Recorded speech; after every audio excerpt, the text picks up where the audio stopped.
और अब बड़ी खबर हैदराबाद से आ रही है। तेलंगाना के डीएसपी के घर छापेमारी में 200 करोड़ की संपत्ति का खुलासा हुआ। 2 किलो सोने के गहने, 20 किलो चांदी और कई लग्जरी फ्लैट्स, विला और 50 एकड़ से ज्यादा जमीन के डॉक्यूमेंट्स मिले।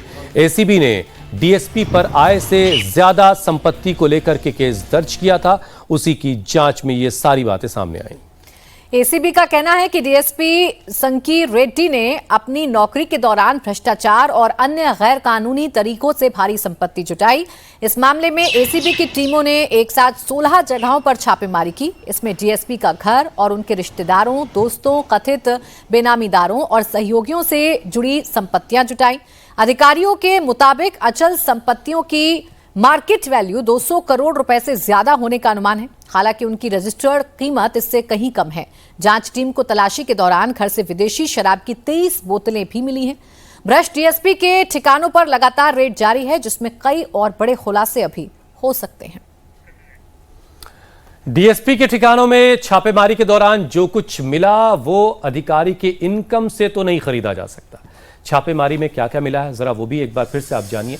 एसीबी को तलाशी के दौरान प्रॉपर्टी से जुड़े कई सारे दस्तावेज मिले। इब्राहिम बाग में एक लग्जरी विला का डॉक्यूमेंट मिला जिसकी कीमत करोड़ों में है। 4 फ्लैट्स, 3 प्लॉट, 3000 वर्ग फुट की एक कॉमर्शियल जगह है। 50 एकड़ से ज्यादा खेती की जमीन के कागजात मिले। एक माइनिंग कंपनी में 75 लाख रुपए का निवेश भाई साहब ने कर रखा था। इसके साथ ही घर से 3,60,000 रुपए नकदी, एक कथित बेनामीदार मतलब किसी और के नाम पर जो घर खरीदा गया था, 40 लाख रुपए वो बरामद हुए और 19,91,000 रुपए के बैंक डिपॉजिट मिले।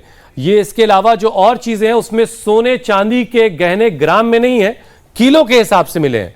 2 किलो सोना है, 20 किलो चांदी है। टी राघवन हमारे सहयोगी इस वक्त हमारे साथ और ज्यादा अपडेट के साथ जुड़ चुके हैं। राघवन, इतना कुछ मिला है कि हमारे लिए बता पाना मुश्किल हो रहा। 2 किलो सोना, 20 किलो चांदी, अभी ये रेड कब तक और जारी रह सकती है और ये जो लिस्ट है क्या अभी और लंबी होगी?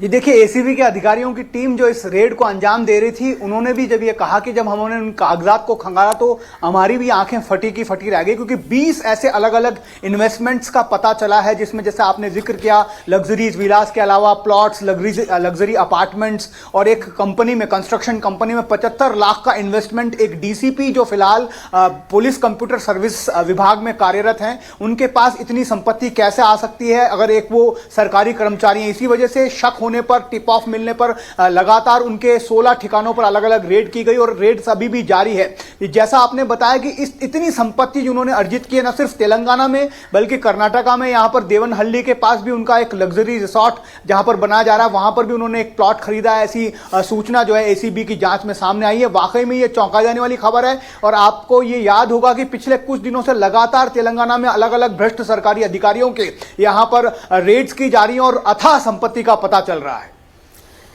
बिल्कुल राघवन, और एक एक करके ऐसे भ्रष्ट अधिकारियों पर कार्रवाई होना भी जरूरी है ताकि भ्रष्टाचार पर लगाम लगे। शुक्रिया आपका तमाम जानकारी के लिए राघवन। और अब बात यूपी टेट परीक्षा की। आज एग्जाम का दूसरा दिन है। लीक प्रूफ एग्जाम के लिए सख्त तैयारी की गई है। 2 शिफ्ट में होने वाली परीक्षा के लिए कड़ी निगरानी रखी जा रही है। 4 जुलाई तक चलने वाले टेट एग्जाम के लिए 60 जिलों में 955 सेंटर बनाए गए हैं। पेपर लीक ना हो, नकल ना हो, इसकी निगरानी खुद मुख्यमंत्री योगी आदित्यनाथ कर रहे हैं। यूपी टेट एग्जाम में करीब 20 लाख अभ्यर्थी शामिल हो रहे हैं। किसी भी अभ्यर्थी को कोई दिक्कत ना हो, इसके लिए पूरी तैयारी की गई है। एग्जाम में कहीं से कोई गड़बड़ी ना हो, इसके लिए प्रशासन पूरी तरह से अलर्ट मोड पर है।